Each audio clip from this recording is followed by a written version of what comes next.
عجز پیدا ہوگا اور عجز کا ایک نیا مقام آپ کو عطا ہوگا. بس ہر سجدے کو آپ کا عجز بڑھانا چاہیے. ہر سجدے کے نتیجے میں آپ کو اپنی بے بذاتی اور بے بسی کا مزید احساس پیدا ہونا چاہیے. اس احساس اور خلا کو خدا کا علو بھرتا چلا جائے گا اور آپ کے اندر سے ایک نیا وجود پیدا ہوتا چلا جائے گا. یہ ہے سجدوں کا مضمون.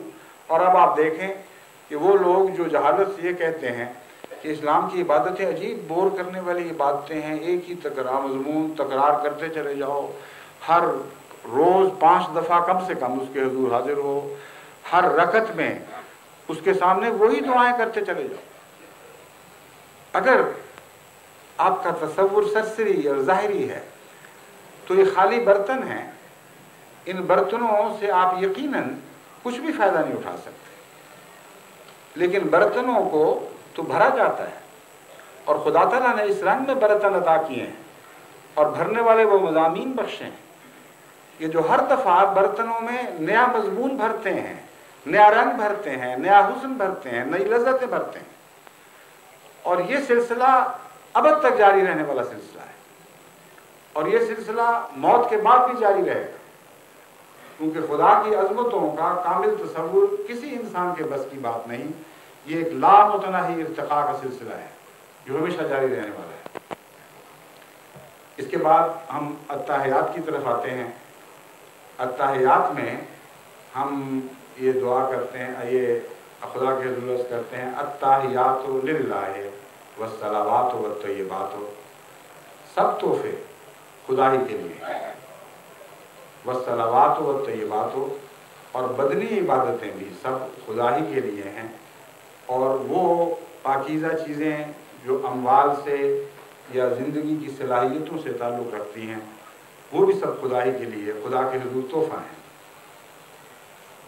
اب سوال یہ ہے کہ تحفہ کیا ہوا کرتا ہے اور کیسا تحفہ ہے، اور کیا روز ایک ہی تحفہ بار بار پیش کرتے چلے جائیں گے؟ اس مضمون پر جب آپ غور کریں تو آپ کو معلوم ہوتا ہے کہ تحفہ نہ ٹیکس ہے، نہ تجارت ہے، بلکہ تحفے میں ایک خاص مضمون پایا جاتا ہے جس کو سمجھے بغیر آپ التحیات کا حق ادا نہیں کر سکتے. تحفے میں مضمون یہ پایا جاتا ہے کہ مادے کو روحانی کیفیات میں تبدیل کرنا.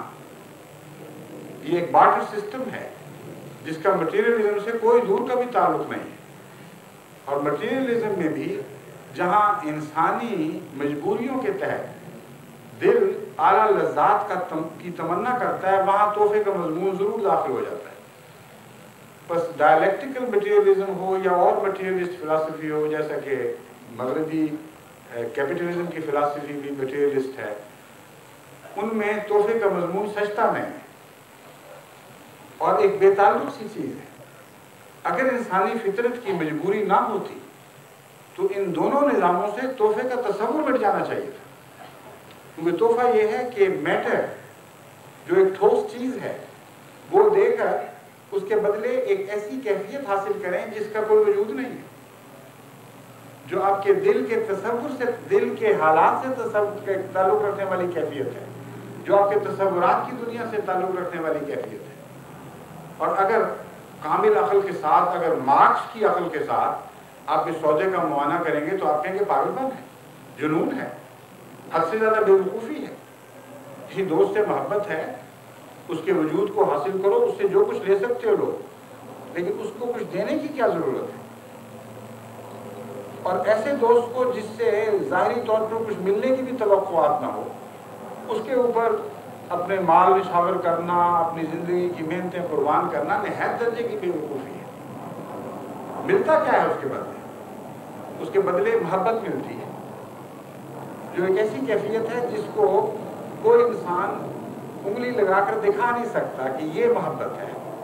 نہ اس کا رنگ ہے، نہ اس کا روپ ہے، نہ اس کا مزہ ہے، نہ اس کی خوشبو ہے. ایک کیفیت ہے، اس کے سوا اس کی کوئی بھی حقیقت نہیں. بس مادی کے حالت کو روحانی حالت میں تبدیل کرنے کا نام تحفہ ہے، جو کسی اور ٹرانزیکشن میں، کسی اور تبادلے میں نہیں ملتا. بس آپ نے اب تک جو خدا تعالیٰ سے تعلقات قائم کیے، اس کے حضور رکوع کیا، اس کے حضور سجود کیے، تو آپ نے قربانیاں تو دی اور اطاعت بھی کی، لیکن کیا یہ ایک میکینیکل سی اطاعت ہے؟ ایسی اطاعت ہے جیسے کسی بادشاہ کی عظمت کو قبول کر کے اس کے خوف سے اطاعت کی جاتی ہے؟ خوف اطاعت کے لیے لازم ہے لیکن کافی نہیں۔